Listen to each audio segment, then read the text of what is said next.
Netherland tulip की धरती है और यहाँ के खूबसूरत ट्यूलिप्स को देखने के लिए दुनिया भर के लोग यहाँ आते हैं। भारत में भी दुनिया के सबसे बड़े ट्यूलिप गार्डन में से एक हमारे जम्मू कश्मीर में है, श्रीनगर में है। और जिस तरह नेदरलैंड को ट्यूलिप्स के लिए जाना जाता है, वैसे ही भारत लोटस यानी कमल के लिए जाना जाता है।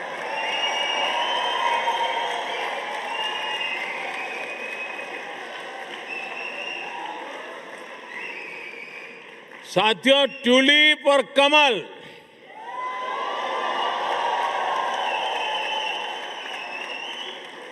दोनों फूल हमें बताते हैं कि जड़ें चाहे पानी में हो या धरती पर, अगर सही पोषण मिले तो सुंदरता भी मिलती है और स्ट्रेंथ भी आ जाती है।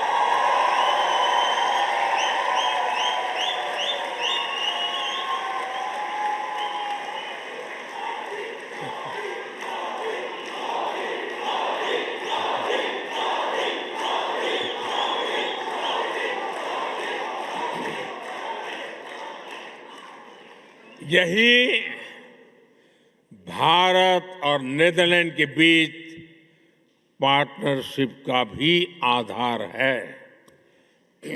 साथियों, हमारे बीच दोस्ती की एक और कड़ी है जिसकी उतनी चर्चा नहीं होती, और वो है स्पोर्ट्स। हम दोनों देश स्पोर्ट्स के क्षेत्र में बहुत कुछ मिलकर कर रहे हैं। अब जैसे क्रिकेट है, नेदरलैंड की क्रिकेट में भारतीय समुदाय का बहुत बड़ा योगदान है। अभी भारत में T20 वर्ल्ड कप हुआ, उसमें नेदरलैंड की टीम ने अच्छा प्रदर्शन किया।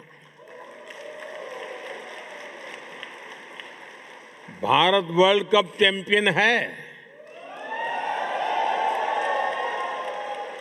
लेकिन भारत की टीम को भी नेदरलैंड की टीम ने बहुत बड़ी टक्कर दी थी।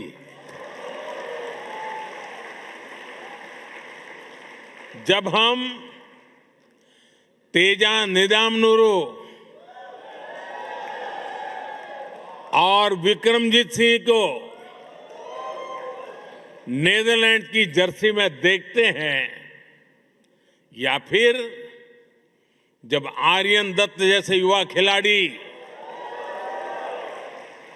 डच क्रिकेट के फ्यूचर में कंट्रीब्यूट करते हैं, तो हम सभी को बहुत अच्छा लगता है।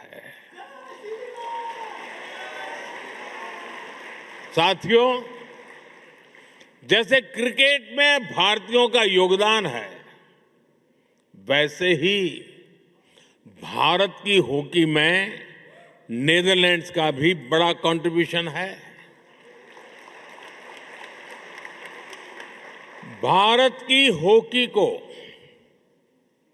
और अधिक निखारने में डच कोचेस की भी मेहनत रही है। हमारी विमेन हॉकी टीम बीते कुछ समय से शानदार परफॉर्मेंस कर रही है। इसमें कोच मरीन का अहम रोल है।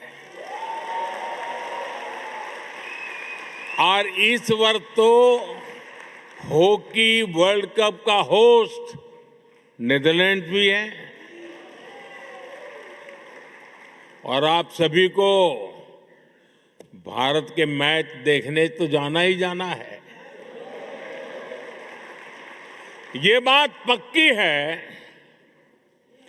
कि वर्ल्ड कप जो भी कोई जीते, लेकिन इतना पक्का है कि इस ओलंपिक में भारत और नीदरलैंड की दोस्ती जरूर जीतेगी।